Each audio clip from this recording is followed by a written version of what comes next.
When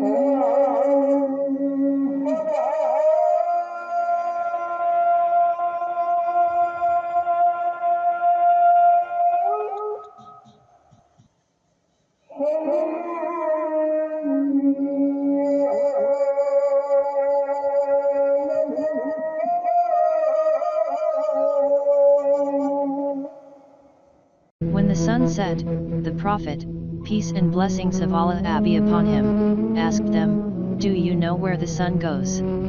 I said, "Only Allah and His Messenger know." He, peace and blessings of Allah be upon him, said, "It goes, and when it reaches the throne, it prostrates first. Then it asks permission to return and is given permission.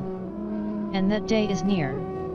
When it prostrates, its prostration will not be accepted, and it will ask permission but will not be given permission. Rather, it will be told to go back to where it came from.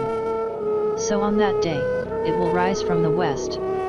This is what is indicated in the saying of Allah, the Most High, and the sun sets for a fixed place for it, that is the decree of the Most High, the Most Knowing. Yas 38. Sahih al-Bukhari Kitab Bada al-Kalb Hadith, 3199.